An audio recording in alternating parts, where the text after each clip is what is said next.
28শে ফেব্রুয়ারি পশ্চিমবঙ্গে প্রকাশিত হবে ভোটার তালিকা, জানিয়ে দিল সুপ্রিম কোর্ট। পরে যাচাই প্রক্রিয়ার ভিত্তিতে ধাপে ধাপে তালিকা প্রকাশ করবে নির্বাচন কমিশন।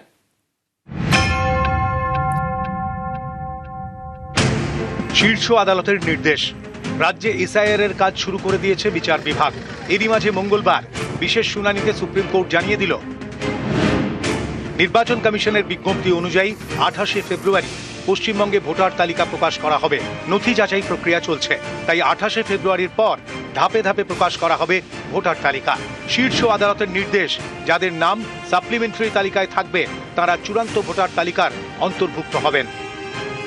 14 তারিখ পর্যন্ত যে যত ডকুমেন্ট সাবমিট করেছে ইআরওদের কাছে আছে, সেই ইআরওরা সেই ডকুমেন্ট সমস্ত প্লেস করে তাদের যা বক্তব্য আছে তারা সেটা প্রিসাইডিং অফিসার মানে জজেদের কাছে সেগুলো দেবে এবং সেই অনুযায়ী তারপর তারা ডিসাইড করবে। 28 তারিখে প্রথম ফাইনাল লিস্ট বেরোবে, কিন্তু তারপরও কন্টিনিউয়াসলি সাপ্লিমেন্টারি লিস্ট বেরোতে থাকবে। এদিন শুনানির শুরুতেই সুপ্রিম কোর্টের প্রধান বিচারপতি জানান, কলকাতা হাইকোর্টের প্রধান বিচারপতি রিপোর্ট দিয়েছেন, প্রায় 80 লক্ষ কেসের নথি যাচাই বাকি রয়েছে। একজন জুডিশিয়াল অফিসার যদি প্রতিদিন 250টি কেসের নিষ্পত্তি করেন তাহলেও 80 দিন সময় লেগে যাবে। তাই ঝাড়খণ্ড এবং ওড়িশার অবসরপ্রাপ্ত বিচারকদের এই প্রক্রিয়ায় যুক্ত করার আবেদন করছি। মামলাকারী আইনজীবী কল্যাণ বন্দ্যোপাধ্যায় তখন বলেন, ভিন রাজ্যের বিচারকদের তো ভাষার সমস্যা থাকবে। তখন প্রধান বিচারপতি জানান, পড়শি রাজ্যের বিচারকরা সংস্কৃতি বুঝতে পারবেন, আমাদের কোনো উপায় নেই। এরপরেই সুপ্রিম কোর্টের প্রধান বিচারপতির বেঞ্চ নির্দেশ দেয়, পশ্চিমবঙ্গের সিনিয়র এবং জুনিয়র ডিভিশনের সিভিল জজদেরও নিয়োগ করা যাবে। 3 বছরের অভিজ্ঞতা থাকলেই নিয়োগ করা যেতে পারে। প্রয়োজনে ওড়িশা এবং ঝাড়খণ্ডের প্রধান বিচারপতির সঙ্গে যোগাযোগ করতে পারেন হাইকোর্টের প্রধান বিচারপতি। সেখানকার কর্মরত এবং অবসরপ্রাপ্ত বিচারকদের এসআইআর এর কাজে ব্যবহার করা যাবে। নির্বাচন কমিশন এই অফিসারদের যাবতীয় খরচের ব্যবস্থা করবে। ওড়িশা এবং ঝাড়খণ্ডের প্রধান বিচারপতিরা সংবেদনশীলতার সঙ্গে এই আবেদন খতিয়ে দেখবেন। 250 জন জুডিশিয়াল অফিসারকে অ্যাপয়েন্টমেন্ট করা হয়েছে। এই 250 জন জুডিশিয়াল অফিসারের দিয়ে পুরো কাজটা করতে গেলে প্রচুর সময় লাগবে। তাই জন্য কলকাতা হাইকোর্ট অর্ডারটা অ্যাডিশন করেছে। সিনিয়র ডিভিশন এবং জুনিয়র ডিভিশন জজেদের মিনিমাম 3 ইয়ার্স এক্সপিরিয়েন্স আছে, তাদেরকে অ্যাপয়েন্টমেন্ট করতে পারবে। যদি মনে করে কোথাও, তাহলে ঝাড়খণ্ড এবং উড়িষ্যা স্টেট, এই দুটো স্টেট থেকে রিটায়ার্ড যে জাজেরা আছে তাদের রিকুইশন করতে পারে। হাইকোর্টের চিফ জাস্টিসকে বলেছে নেসেসারি অর্ডার ইস্যু করতে। নিউজ 18 বাংলা।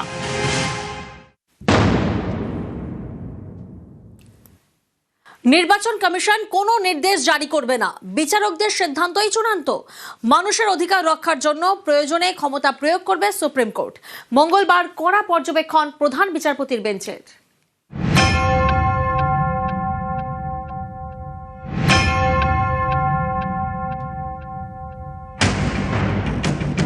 গত শুক্রবার সুপ্রিম কোর্টের নির্দেশ, পশ্চিমবঙ্গে চলা এসআইআর এর বিচারে কাজ শুরু করে দিয়েছে বিচার বিভাগ। এই নির্দেশ বেনজির। মঙ্গলবার সুপ্রিম কোর্টে ফের এসআইআর এর মামলার শুনানি হয়। বিশেষ শুনানি চলাকালীন নির্বাচন কমিশনের আইনজীবী আবেদন করেন, কমিশনকে বিবেচনা করে নির্দেশ দেওয়ার অনুমতি দেওয়া হোক। সুপ্রিম কোর্ট তখন জানিয়ে দেয়, নির্বাচন কমিশন কোনো নির্দেশ জারি করবে না, বিচারকদের সিদ্ধান্তই চূড়ান্ত।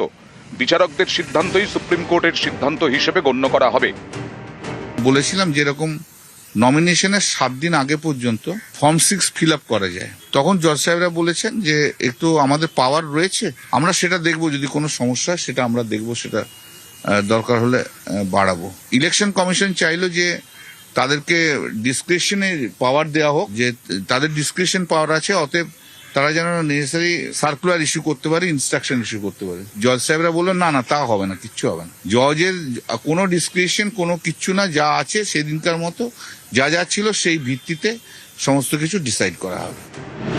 এদিন শুনানি চলাকালীন কমিশনের আইনজীবী আবেদন জানান 28শে ফেব্রুয়ারি ভোটার তালিকা প্রকাশ করার। বলেন, মনোনয়ন জমার শেষ দিন পর্যন্ত ধাপে ধাপে তালিকা প্রকাশ করা যেতে পারে। তখন বিচারপতি জয়মাল্য বাগচি বলেন, আমরা আইন জানি, মানুষের অধিকার রক্ষার জন্য প্রয়োজনে আমরা ক্ষমতা প্রয়োগ করব। পুরনো নির্দেশ মনে করিয়ে এদিন বিচারপতি জয়মাল্য বাগচি বলেন, যে নথিগুলির কথা আদালত বলেছে সেগুলোর সবকটি আপলোড করা হয়নি অথবা গ্রহণ করা হয়নি। বিচারপতির নির্দেশ, 14ই ফেব্রুয়ারির মধ্যে জমা পড়া আধার কার্ড, মাধ্যমিকের অ্যাডমিট কার্ডের মতো নথি গ্রহণ করতে হবে। এরপর আইনজীবী উপাধ্যায় আদালতে বলেন, পশ্চিমবঙ্গে সীমান্তবর্তী এলাকায় ভুয়ো আধার কার্ড জমা দেওয়া হচ্ছে। বাংলাদেশে অনুপ্রবেশকারী এবং রোহিঙ্গারা চিহ্নিত হলে তাদের কাছে বাংলা থেকে তৈরি হওয়া আধার কার্ড পাওয়া যায়। বিচারপতি জয়মাল্য বাগচি তখন বলেন, এটা আমাদের প্ল্যাটফর্ম নয়, যদি সত্যি এমন হয় তাহলে সলিসিটর জেনারেলকে বলুন জনপ্রতিনিধিত্ব আইনে বদল আনতে। তিনি আরও জানিয়ে দেন 14ই ফেব্রুয়ারির মধ্যে জমা পড়া সব নথি গ্রহণ করতে হবে। আগেই বলা হয়েছিল প্রাপ্তি স্বীকারের রসিদ দেওয়ার কথা, সেটা ভুয়ো হলে ইয়ারোরা জানাবেন। ভুয়ো রসিদ কিনা বোঝার জন্য বিচারকরা যথেষ্ট অভিজ্ঞ। নিউজ 18 বাংলা।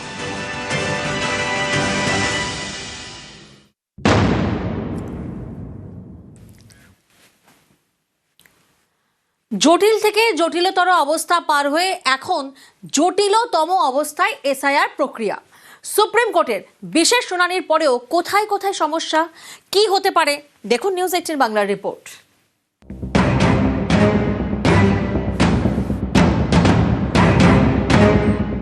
ভারতের জাতীয় নির্বাচন কমিশনের সঙ্গে রাজ্যের এবং শাসক দলের সংঘাতে যে পরিস্থিতি তৈরি হয়েছে তা এক কথায় নজিরবিহীন।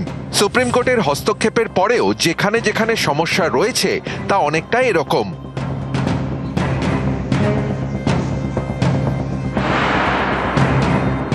সুপ্রিম কোর্টের নির্দেশে এবং কমিশনের ইচ্ছায় 28শে ফেব্রুয়ারি ভোটার তালিকা প্রকাশিত হবে। তারপরেও নতুন নাম ঢুকবে ওই তালিকায়। প্রশ্নের শুরু এখান থেকেই।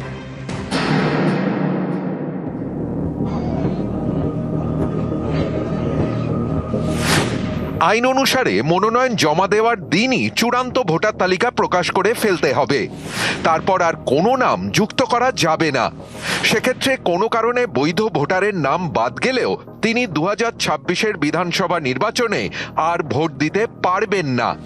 গণতন্ত্রের ক্ষেত্রে এমন এসআইআর প্রক্রিয়া নিয়েই বড়সড় প্রশ্ন উঠতে পারে।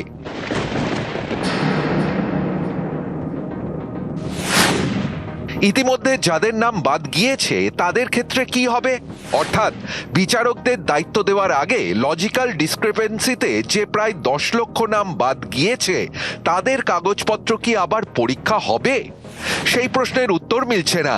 সেক্ষেত্রে নাম বাদ যাওয়া কেউ বঞ্চনার অভিযোগে আদালতের দ্বারস্থ হলে কি পুরো প্রক্রিয়া বন্ধ হয়ে যাবে?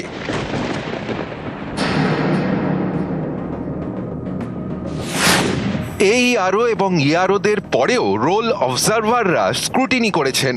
বহু ক্ষেত্রে তথ্য আপলোড করাই যায়নি। ধরা যাক কোনো মহিলার বিয়ের আগে ভোটার কার্ড হয়েছে, সেখানে নাম এক্স মিত্র। তার বিয়ের পর আধার কার্ড হয়েছে, সেখানে নাম এক্স মিত্র বসু। সেক্ষেত্রে অনলাইনে এসআইআর ফর্ম ফিল আপ করতেই পারেননি। অ্যাপ নিয়ন্ত্রণ করা হয়েছে এমনভাবে যাতে এই আরও এবং ইয়ারোরা নাকি জানতেই পারছেন না কেন বাদ দেওয়া হয়েছে ভোটারের নাম। এমন ভোটারের ক্ষেত্রে রোল অবজারভারদের ভূমিকা নিয়ে প্রশ্ন উঠছে।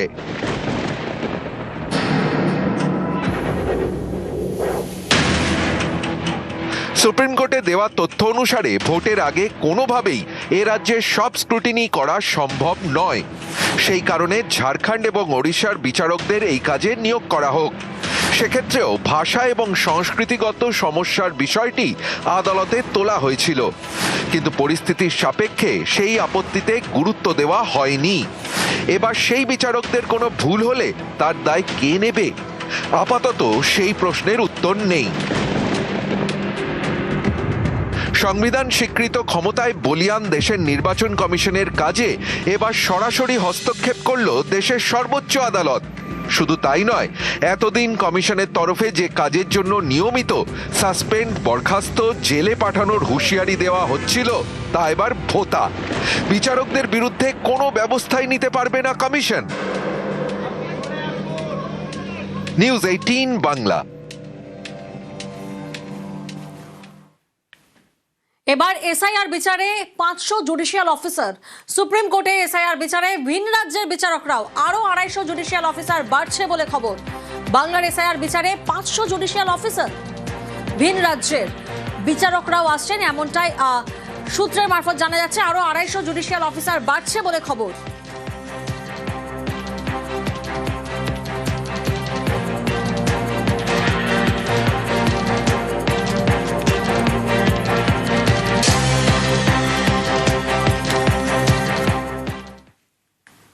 অন্যদিকে তিলজলায় গুলিতে গ্রেফতার মূল অভিযুক্ত মোহাম্মদ সালমান সহ ধৃত 2। আরো একবার আপনাদেরকে জানাবো তিলজলার ঘটনা, যেখানে গুলিতে গ্রেফতার করা হয়েছে মূল অভিযুক্ত মোহাম্মদ সালমান সহ 2 জনকে গ্রেফতার করা হয়েছে।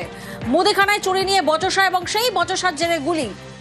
বাড়ি থেকে ডেকে নিয়ে গিয়ে পর পর গুলি চালানো হয়। সেই ঘটনায় মূল অভিযুক্তকে গ্রেফতার করেছে পুলিশ। মূল অভিযুক্ত মোহাম্মদ সালমান সহ দুজনকে গ্রেফতার করেছে পুলিশ। মুদিখানা চুরি নিয়ে বচসার জেরে গুলি, তিল জ্বলার ঘটনা। অমিত প্রতিনিধি আমাদের সঙ্গে রয়েছেন। অমিত, কোথা থেকে কিভাবে এই গ্রেফতারি?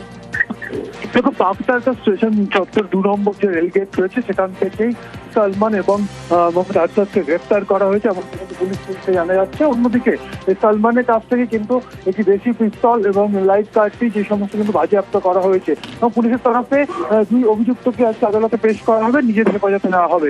অন্যদিকে আমি জানিয়ে রাখবো, সোমবার দিন সন্ধ্যেবেলা যে অশান্তি, সেই অশান্তির পরবর্তী পর্যায়ে রাত্রিবেলা গিয়ে মোহাম্মদ নিয়াজকে কিন্তু বাড়ি থেকে ডেকে তার উদ্দেশ্যে তাকে গুলি চালানো হয় এবং তার পায়ে গুলি লাগে এবং সে এসএসকেএমে চিকিৎসাধীন রয়েছেন। এবং এই ঘটনায় লিখিত অভিযোগ এবং তার পরবর্তীতে এফআইআর করে তদন্ত শুরু করেছিল মেদিনীপুর থানার পুলিশ এবং অবশেষে কালকে রাত 2:10 নাগাদ যখন তারা পালিয়ে যাচ্ছিলেন 2 অভিযুক্ত, সেই সময় তাদেরকে গ্রেফতার করা হয়েছে।